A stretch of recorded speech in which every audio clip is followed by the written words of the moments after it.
So Dean Close School was founded in 1886.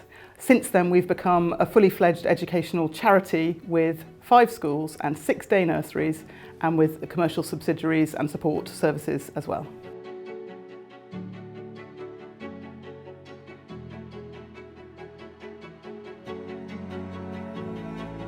So the executive team is effectively the leadership team of the Dean Close Foundation, and we own the strategy, so the overall direction of the Dean Close Foundation, and that means the 4 pillars of our strategy. So we have 4 pillars. The first one is education, and we have Bradley Salisbury, who's the head of the senior school, who comes to represent that pillar. We have finance, which is represented by the bursar, Adrian Boucher, who comes along to help us with our financial strategy. We have people, which is represented by the Director of HR, Jenny Thomas.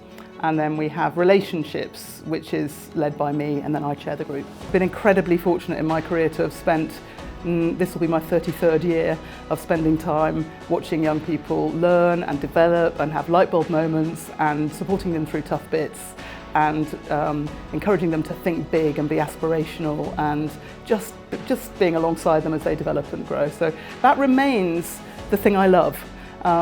But this role, actually, I have much less face-to-face contact with young people, but it enables me to mobilise 750 people to do that instead of just me.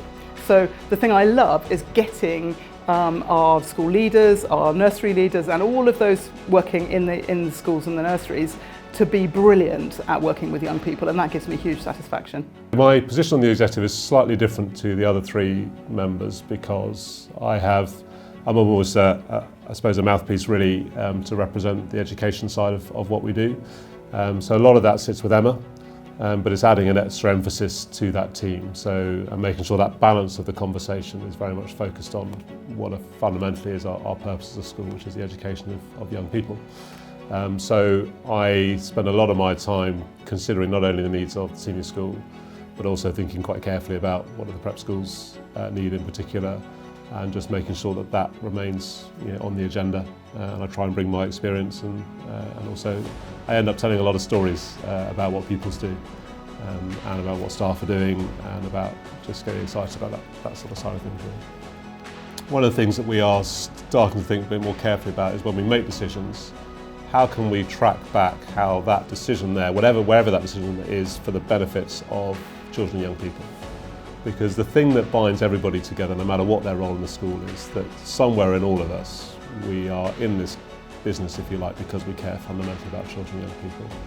My role is very much looking at finance and the day-to-day operations in the main, whether that's across the estates departments or IT, a lot of the operational cogs that support behind the scenes, and also an overarching look at risk and what all that covers across all of the areas, really looking forward and seeing what risks are coming down the line, and that's quite interesting.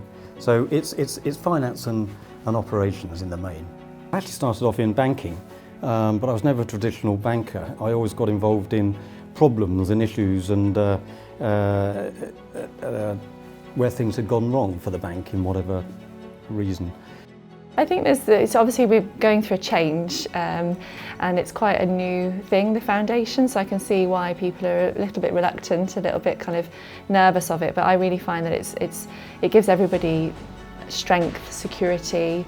That's all my role is to make sure that we are structured well, we're producing good results in a safe and happy environment. So I think that it should bring people comfort that we have the foundation structure. We've got people that work across sites that share best practice, and it does give, for me anyway, it should give a sense of security, and you've got somebody behind you if something goes wrong, we're there. So we've deliberately really honed in on the values and the skills in order to say this is what we're about, we're not going to lose this whatever else we do. So the Dean Close Foundation can change shape, and it can change emphasis, and it can get involved in different kinds of activities to be more efficient and to be more business-like, but it must never lose track of the fact that it's all about education, and otherwise we cease to be what we were founded to be. So our history is actually really important to us, and the fact that we were founded by educational philanthropists to bring great education to Cheltenham, that remains at the core of our heart, who we are, and I think that will never change.